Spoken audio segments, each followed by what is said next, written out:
দক্ষিণবঙ্গের আমাদের শ্রদ্ধাভাজন আলেমে দ্বীন বাহির দিয়ে আমাদের স্বনামধন্য মোহতামেম ও শাইখুল হাদিস আল্লামা শাহ আকরাম আলী সাহেব দামাত বরকাতুহুম, আমার উস্তাদ এবং যার নামের সাথে অন্য কোনো লকব লাগানো আমি আর মনে করি না, যিনি ফরিদপুরে সন্তান, ফরিদপুরে দীর্ঘ প্রায় 50 থেকে 55 বছর আছেন। আগে শামসুল মাদ্রাসায় ছিলেন, এরপরে চট্টগ্রাম মাদ্রাসায় এবং বিভিন্ন জায়গায়, যশোরে, সাভারে বিভিন্ন জায়গায় উনি শাইখুল হাদিস হিসেবে পড়ান। আমার শ্রদ্ধাভাজন উস্তাদ হযরতুল আল্লাম মাওলানা ইজাজউদ্দিন সাহেব দামাত বরকাতুহুম এবং হযরত মাওলানা আবুল হাসান সাহেব হুজুরও আমার উস্তাদ।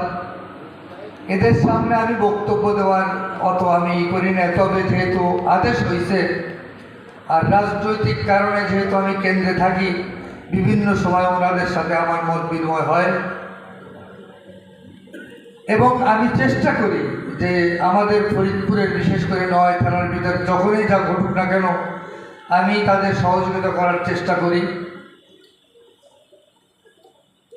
আমাদের হযরত আবুল হাসান সাহেব যেভাবে বললেন, আমি আমাদের কেন্দ্রে যখন হেফাজতের মিটিং হয় সেখানে আমি কথাগুলো বলছি।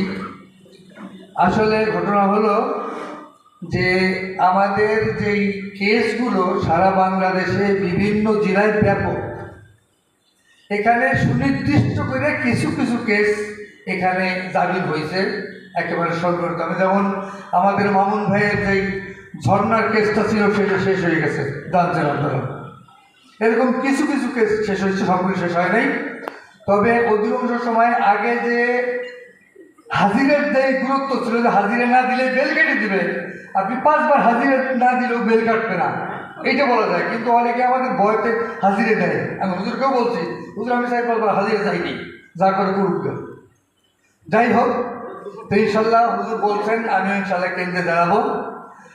আর আমরা যারা দিনের জন্য কথা বলি, ইসলামের জন্য কথা বলি, হুজুর সাল্লাল্লাহু আলাইহি ওয়াসাল্লামের আদর্শের উপর কথা বলি, এই কথা বলার কারণে আমাদের জুলুম অত্যাচার সহ্য করতে হবে, এইটা মেনে নিয়ে আগাইতে হবে।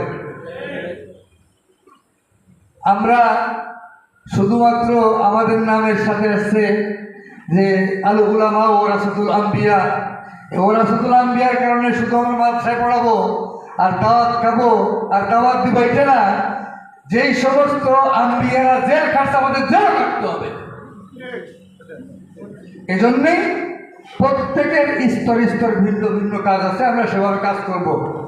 আর আমরা বলতে চাই যে বিগত 15 বছরে আমাদের উপর, বিশেষ করে উলামাদের উপরে, ইসলামের যারা লালন করে তাদের উপর যে অত্যাচার হয়েছে আর কোন সংগঠনের হয় না। আমাদেরকে পার্টি নেতা, যারা পার্টি নেতা, ওয়াজ মাহফিলে গেলে আমাদের সামনে বাইক কেড়ে নিয়ে গেছে। যেই সমস্ত থানার ওসি, পুলিশ আমার আপনার ট্যাক্সের টাকায় তাদের বেতন হয়, তাদের কাছে আমরা মিটিং দিলেই, ওয়াজ দিলেই তাদের অনুমতি নেওয়া লাগছে। এখনো এইগুলো যদি হয়, আপনারা শুধুমাত্র খবর দিবেন কোন থানার কোন ডিউটি করে, তাদের উপর সঠিক অ্যাকশন নিব আমরা ইনশাআল্লাহ। ভয় করার কোনো নাই। ফরিদপুরের দায়িত্ব আমার, ফরিদপুরের 9 থানার যদি কাউকে করে তাকে আমি তৎক্ষণিকভাবে আমি এখান থেকে ফেলাই দিব। কোনো ভয় করার কারণ নাই। আপনার ইমান যত মজবুত, আপনার গর্ব তত মজবুত হবে। এদেশে আমরা বাইরে হিসেবে থাকি না, এদেশে জন্মগ্রহণ করেছি, এদেশে আইনি কারণ আমাদের, এদেশে আমরা ট্যাক্স নাই, আমরাও অন্য একজনের মতো আমরা আমাদের ক্ষমতা রাখি। আমাদের ভিতরে এহসাস কম তৈরি হয়ে গেছে, এটা থাকলে চলবে না। আমাদের যে দায়িত্ব ঠিক মতো পালন করতে হবে। আর যদি দায়িত্ব পালন করতে যে আমার জেল, জুলুম, যা কিছু করা হোক না কেন, আল্লাহর পক্ষ থেকে সিদ্ধান্ত থাকলে সেগুলো আমরা বরণ করতে প্রস্তুত আছি। এখন কথা হলো যে আমাদের দেশে এই 24 তারিখের যেই আমাদের নতুন স্বাধীনতা, এই স্বাধীনতা একদিনে আসে নাই। এই স্বাধীনতার শুরু অনেক আগের থেকে হয়েছে। তার ভিতরে উল্লেখযোগ্য 2013 সালে শাপলা চত্বরে উলামা, মাশায়েখ, তুলাবা এবং হাফেজগণদের রক্তে রঞ্জিত হয়েছে। 21 সালে উলামা কিরাম জেল জুলুম অত্যাচারের শিকার হয়েছে। যারা যেই সমস্ত উলামা কিরামকে জেলে রেখে নিজেদের রাস্তা ক্লিয়ার করতে চেয়েছিল, নিজেদের ক্ষমতার মস্তককে পাকা করতে চেয়েছিল, তারাই এই দেশ ছেড়ে পালিয়ে যেতে বাধ্য হয়েছে। মামুনুল হকের ইজ্জত জেলে যাওয়ার কারণে বাড়ছে না কমছে? উলামা কিরামের এইভাবে বাড়ছে। তার কারণ তারা আল্লাহর জন্য, আল্লাহ রসুলের আদর্শের জন্য জেলে গেছে, ব্যক্তিগত কোনো স্বার্থে নয়। এজন্যে আগামী দিনে ইনশাআল্লাহ আমরা সবাই এক হয়ে আমরা এই সমস্ত ফ্যাসিস্ট সরকার এবং এই পথে যারা চলে প্রত্যেককে মোকাবেলা করে আমরা এদেশে খিলাফত আলামিন হাজরত নবিয়ার রাস্তায় চলার চেষ্টা করব ইনশাআল্লাহ। আজকে আমাদের এখানে আপনারা অনেকে মনে করতেছেন যে এত বড় উলামা কিরাম, এখানে লোকজন এত কম কেন? আমাদের বাংলাদেশ খিলাফত মজলিসের সংগঠন, সহযোগী সংগঠন বাংলাদেশ খিলাফত মজলিস, বাংলাদেশ যুব মজলিস, ছাত্র মজলিস, শ্রমিক মজলিস অনেক, কিন্তু এখানে দাওয়াত দেওয়া হয়েছে সীমিত আকারে। এজন্যেই এখানে লোকজন কম। শুধুমাত্র থানায় থানায় 3 জন 4 জন করে দাওয়াত দেওয়া হয়েছে। এখানে দাওয়াতের কিছুটা ব্যারিকেড দেওয়া আছে, এই জন্য লোক কম। আপনার মন ভাঙে চলবে না। আমরা অতি বিলম্বে ইনশাল্লাহ ডিসেম্বর মাসের প্রথম দিক দিয়েই মামুনুল হক আমাদের ফরিদপুরে আসবেন। তখন আপনারা দেখবেন যে এদেশের মানুষের মনে ইসলামের প্রতি কতটা ভালোবাসা, কতটা তাদের আন্তরিকতা আছে।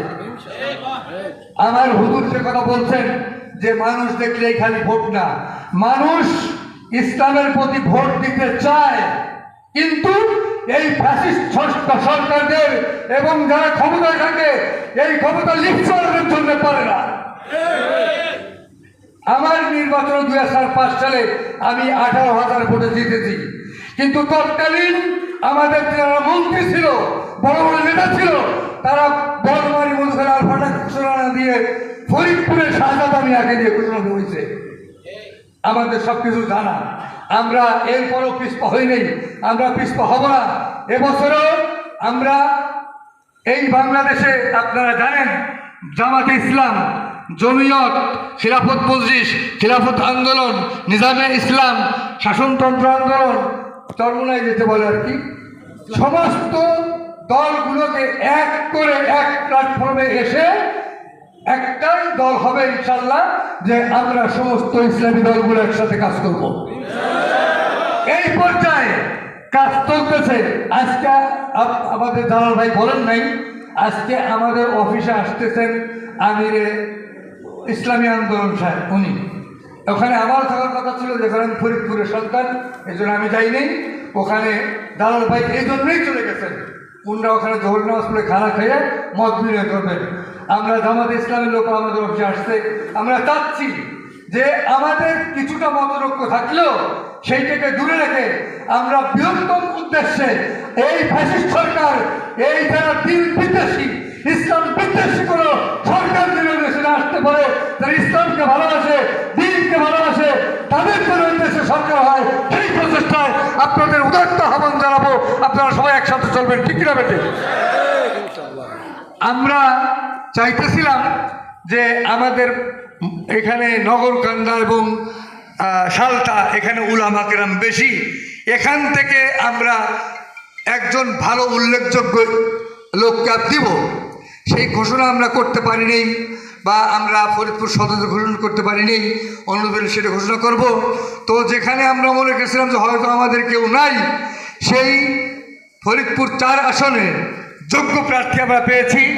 আমরা তার সাথে আছি এবং যত ধরনের সহযোগিতা কেন্দ্রের থেকে এই আপনার নমিনেশনের জন্য সিস্টেম থাকে জানেন। আমাদের কমিটিতে আছে রাজনৈতিক সেলের ভিতরে আমি একজন আছি, এজন্যে 5 জনের ভিতরে আমি একজন। ওইটা কিভাবে আনতে হয় সেগুলো আমরা চেষ্টা করব। আপনারা শুধুমাত্র আপনাদের উদাত্ত হবেন যে যেখান থেকে আমাদের প্রার্থী হোক না কেন, প্রত্যেকেই এক হয়ে আমরা ইসলামের বিজয়ের জন্য কাজ করব। আমি আর আমার বক্তব্য দীর্ঘায়িত করব না। আমার আসাদের গ্রাম আছেন, সময় সংক্ষেপ, এবং যারা এখানে উপস্থিত হয়েছেন প্রত্যেকেই আমাদের তাদের জন্য আপ্যায়নের ব্যবস্থা আছে এবং ক্রেস্টের ব্যবস্থা আছে। আগামী দিনে বিলম্বে ব্যাপকভাবে আপনাদেরকে নিয়ে আমরা মামুন ভাই আসার আগেই আমরা প্রস্তুতি মিটিং যেটা করব, সেখানে আমরা অনেকভাবে সবাইকে পাবো। এবং আমি বর্তমান যে আমাদের যেই তত্ত্বাবধায়ক সরকার বলেন আর যেই সরকারি বলেন তাদেরকে উদাহরণ আহ্বান জানাবো, আপনারাও যেন এই বিগত সরকারের মতো আপনারা অন্যের কথায় অন্য পথে যদি চলার চেষ্টা করেন, তাহলে যে সমস্ত লোক ইসলামের বিরোধিতা করে যে রাস্তায় গেছে আপনাদেরও সেই রাস্তায় চলে যেতে হবে।